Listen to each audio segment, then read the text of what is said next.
Hi, this is Ed. I'm in San Diego, and our guest today is Dianne Devitt. She's a professor of communications at NYU and a consultant, of course, in communicating. And so today's show is going to feature Dianne and I in a conversation about helping business leaders communicate effectively in the new business scene, the hybrid workforce and workplaces. So we'll be right back with Dianne. Stay tuned. And thank you. Okay, we're back, and here is Dianne Devitt. Thank you so much for being on our show here in early January. You look wonderful and all Thank you. color coordinated there. So are you in Chicago? I am. Yeah, that's great. And are you still a professor at NYU? I am. 33 years, Ed. 33 years. And is this virtual? It was for a couple of years. This is at NYU, and then we went back in person a couple of semesters ago. So Yeah. So been a how often are you there? noticeable difference. Yep. Yeah. How often are you in New York? A couple times a month. See.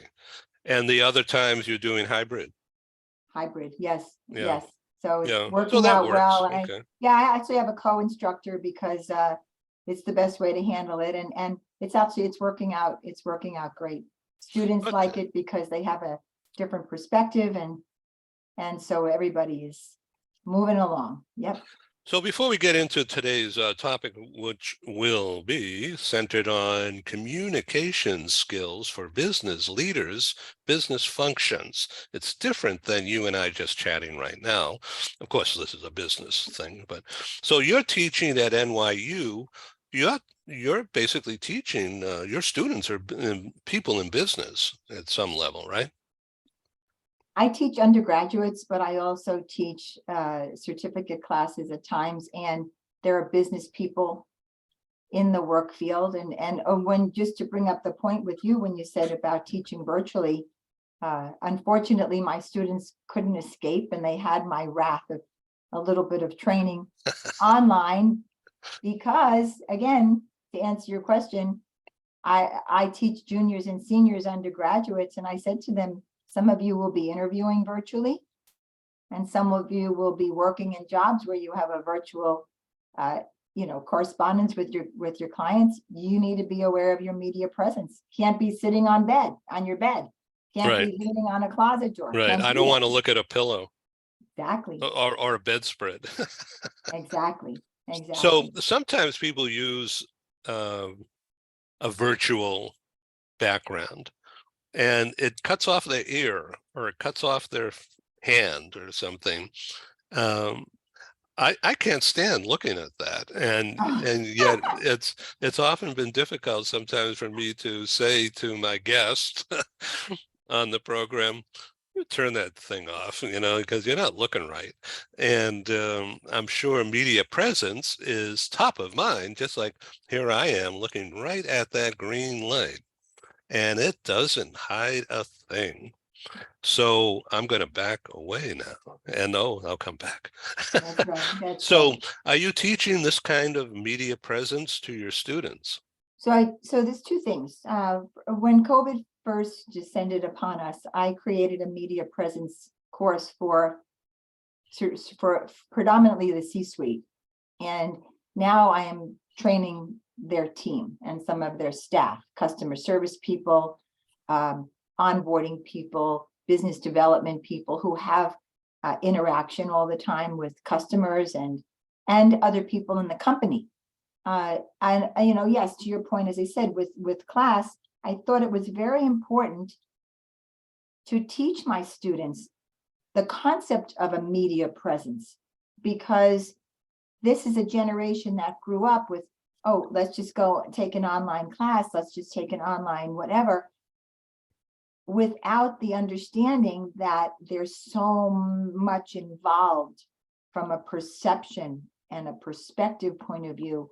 And when I bring it out to them, some of them they're kind of taken back because they never thought about what's behind them and how they look on the screen makes an impression to people. Right. And, So you know, sometimes people are positioned, you and I are not, but sometimes people are positioned looking down at the green light. And so what the audience sees is their nostrils.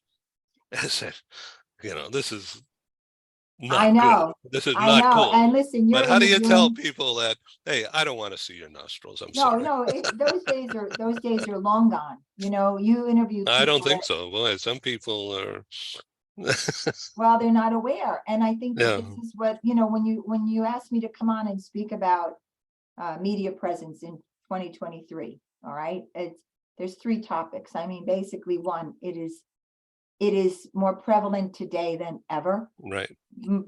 predominantly because yes, the young people are coming into the workforce and they need an awareness of what their responsibility is to portray themselves online.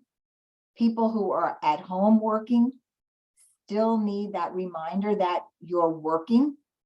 And senior management, again, need the preparation, need the tips to understand that how they look, where they are, how they portray themselves is going to be perceived by the people who they're speaking with. So I want So, to ask you to make a comment. It's not political, but it's, you know, involved with politics. Because there's a business show. Um, we're currently watching the drama in the House of Representatives and Congress and the voting for speaker. And, you know, the general public doesn't understand what they're looking at and what the game is. I mean, they're being told by the broadcasters about the need to vote and why it's important, which is good reporting. But they don't understand why people are using gestures and like Congressman, I think his name is Gates, uh, who was a rabble rouser during, mhm. you know, days connected with January 6th. And now he's showing himself to be actually a pretty effective legislator in that realm. Um, but I'm looking at what's going on just last night, watching the two um, from a media presence, and the whole world is watching this thing. And um, what are they going to do to fix this from a media perspective? Because it looks like it's a major snafu, a major problem for people who don't understand American democracy and the system. They may be used to more of a socialist or multi-party arrangement where the minority can actually become the majority rule.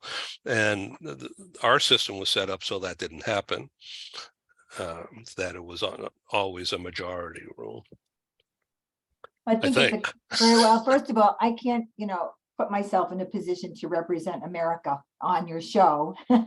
But what I could say is that, you know, from a media perception point of view, which again is a PR and all kinds of reputation management issues, which I'm not an expert, you know, is again, if I were to train the team there, I would say, going back to your first comment, is be aware that when you make a gesture or you raise your arms or you do this, that it's coming across on the screen as uppercase words when you're typing an email or a text to someone, right? Yeah, and there's no caption underneath it There's no explaining what caption they're underneath. doing, You're and seeing the the gesture. image is totally different from perhaps the meaning of it.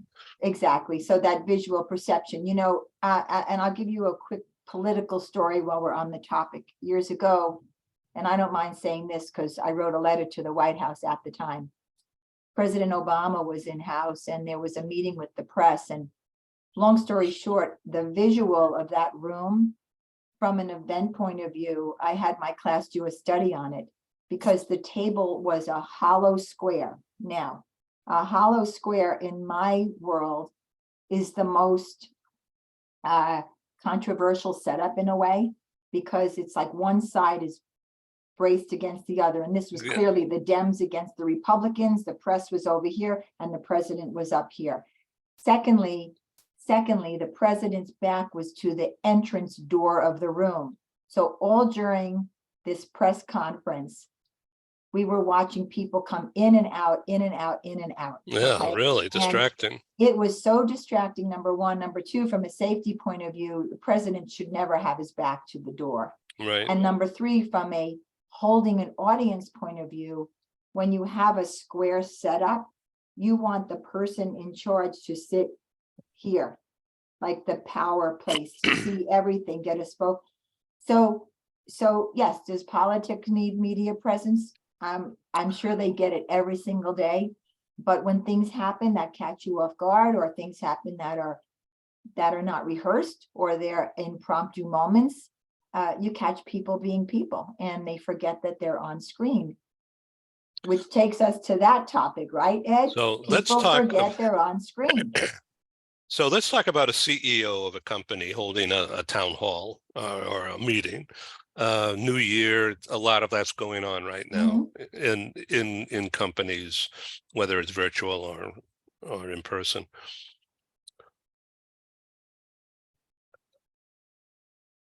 They're not media trained. Some are, but Well, some are, many of them are. most are not. Yeah.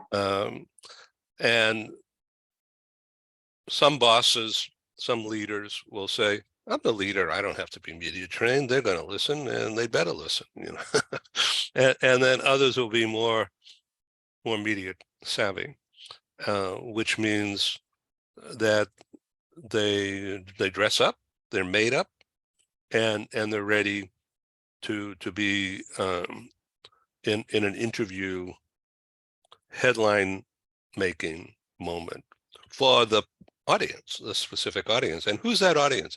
Well, it's employees, probably. Well, it could be employees, it could be shareholders, it could be prospective clients, it could be existing clients. You know, it could be a variety of those people. And I would say, in my experience, most senior suite, if they're not formally trained, most of them have an awareness that they need training, especially in this new world of, you know, this that we've encountered the last 2 years. And how they get coached is a whole different thing. But to your point is, yes, you know, no executive, manager, department head, team head can go online without having an awareness and having some tips of what their presence and how their presence affects people, what their presence does, how it affects the people that are listening to them. Just like now, if I move forward, if I move back, like you said, all these little tips have a visual reaction that causes an emotional perception to happen. Yep. So let's talk about media training. Let's talk about in your class at NYU and media training, which means simply comb your hair. You don't necessarily need makeup, but there's nothing No, wrong. yes, you do. Yes, you do. You I'm going to do? interrupt you with this one. So I'm going Please. to switch a little bit, not talk about NYU, but when I work with certain companies right now. So I have one young woman who I'm working with, and she's in charge of business development. And when we started working, again, she was in a space. Well, we first took a physical look at the space she was in, where the window was located, where the light was coming in.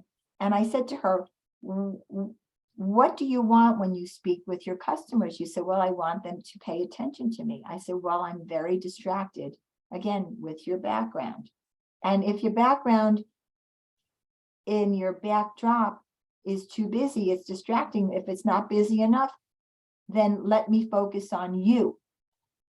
So we worked on just the positioning of a simple screen that she had available, and just moving that screen in a few inches, putting some personal postcards up there.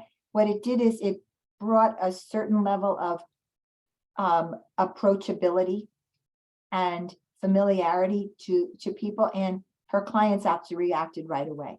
So we started with that. So it was like, what's the visual? Because visual is 90%. Then we worked on how she was sitting, what she was sitting on. Like, can you tell if I'm sitting or standing right now? I think that you are sitting. I'm standing. Wow. Now, if I And were and I'm standing, I'd be sort of moving around more. and I'm standing because and this is for this show, I wanted to show you that when you stand, I can turn, I can pivot. If I want to make a certain point, if I want to Right. hold up a sign, if I want to make something, I have the freedom to do that. So that's another option for people that I work with That's a is, good point, isn't it? and Because also, I'm sitting in a bar stool kind of a chair right, at my dining room table, and I have this picture usually behind me on this wall, right. which is Tuscany red, and with the wood panel on one side there. So Mhm. um, But anyway, you can buy a desk piece or a piece that actually raises your keyboard. And not only from a media point of view is it effective, but it's also from a health point of view, because it gives you the option to stand up right, right. during the day. So about every hour or so you can stand, sit, whatever. So anyway, getting back to the training, with physical right first, like what's your environment right first? How are you sitting? How do you want to be perceived? What is your lighting? What is your sound? How are you using these effectively? They'll all go in before the physical person is even saying their first word. I Huh? need to jump in here and tell you that about an hour ago, I had a show with a woman who has been blind for life. Okay, and she has a business teaching people with disability to succeed and to grow despite all odds. And that's what the talk show is about. So because it was an audio, not video, um, I walked around my house and, nobody could see what I was doing. But you know what? I felt more energized because of breathing, the idea of walking. I was walking over to the fireplace. I was walking to the kitchen. I went outside on the deck to see if it was raining yet here in Southern California. We're expecting this big, You're in it. massive So, storm. but Ed, you're bringing up a really good point too, which is we have to be aware when we're looking at a screen and engaging in a conversation, a business conversation and a personal conversation, that the tone of our voice, the cadence of our voice, the pitch of our voice all make a difference with what you're hearing and how I'm saying it. Now, many people are on Zoom or Teams or whatever kind of meetings they are during the day, where they're flipping, they're doing screen shares, they're presenting during the day material, right? As I am doing, I have an upcoming certificate program I'm launching, speaking to that online, is keeping people's attention in a conversant way, which is what you're saying. It's engaging, isn't it? And if someone is not able to see, they need to hear you and hear the inflection in your voice, because they're going to surmise the trust and the the legitimacy of the whole conversation. I was energized, and Mhm. the conversation kept going on and on and on, much longer than I thought it needed to. But as it turned out, it was terrific. I didn't want it to end, but I needed to make myself another bagel in preparation Well, listen, for to all get of some those, food in me for this. I get, I understand. So for all those management, your audience who are heads of departments, who are team leaders, who are managers, C-suite. Yes, I think from the topic we're talking about is their days are over. Actually, they were never here, but they were at the beginning of COVID when we were all learning this new landscape. But the days are really over when you can't, when you just cannot have unacceptable media presence. And I think for the people even, who come on your show, they're so wonderful, but all of them, because you've done such great work, is be aware that when they're speaking to you and with you and during the show, what is their perception? What is their perception in the whole picture of things? We're talking with Dianne Devitt, who's an expert at what you're hearing, what you're seeing, and what is she doing? She's communicating to me and to you about what to do and some ways of doing it. So as we come to a close here in the next 5 minutes, let's talk about you are a business leader, I'm a business leader, and I'm talking to people about a bad topic, layoffs. Some people in the room are not going to have a job tomorrow. And this is what this announcement is all about. So this is a company of, say, 250 people. And there's a town hall for the people who are in office, and everyone else is watching on Zoom. Should the leader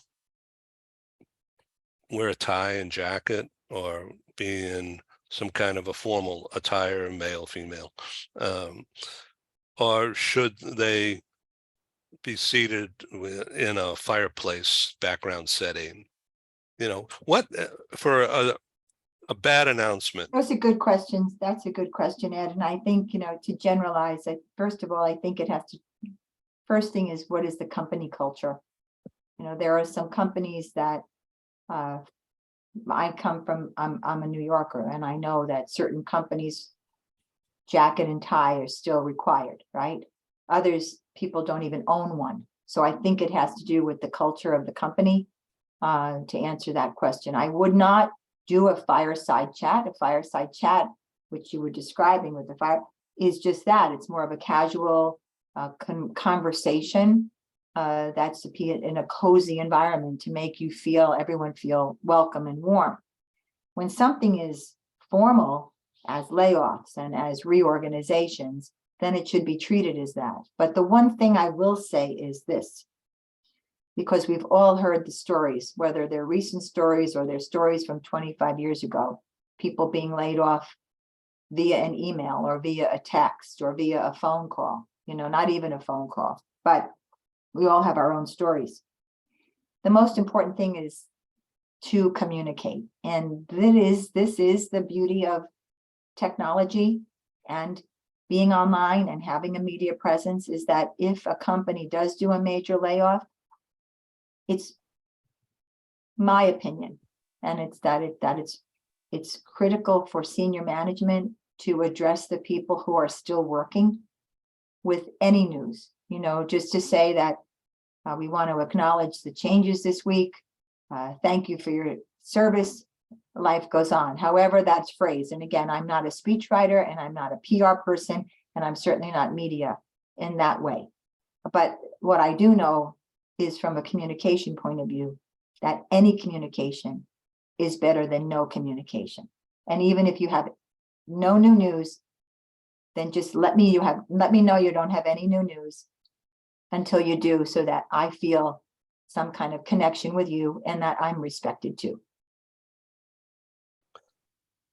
Well, I have to tell you, this has really been an education for me and for the audience. And I'm even getting messages as we speak about the need for better communications right now in companies, because managers or coaches or managers are not being coaches or leaders. They're trying to manage people rather than coach people to do better and to develop. And now some companies, whether it's Salesforce or others, are doing huge layoff announcements.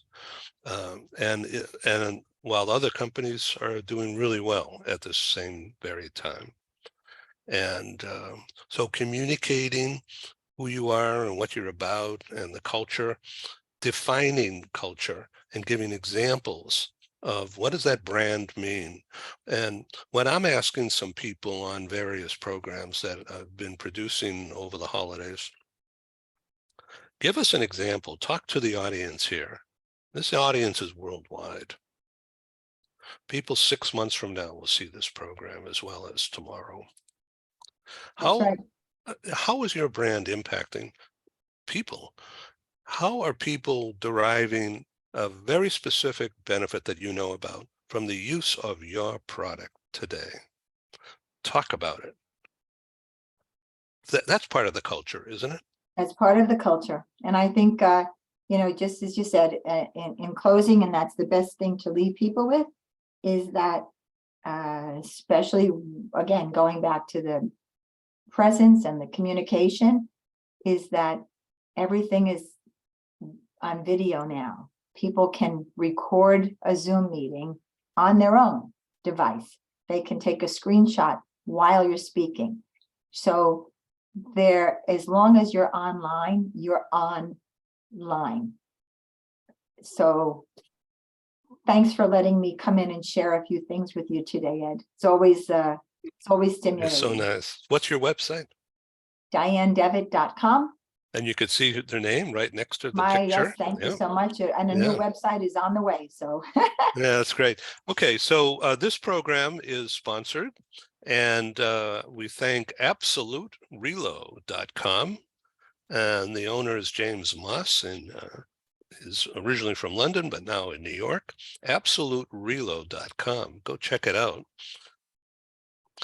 Also, Primestone Housing Solutions, based in New York, and their blue chip white glove service in housing for people on the move, whether it's short term or longer term. And also Porchlight rental services, Porchlight. And so I thank you for watching today's show, globaltvtalkshow.com, and our special guest, Dianne. We welcome you to come back for another edition of How to Communicate Better.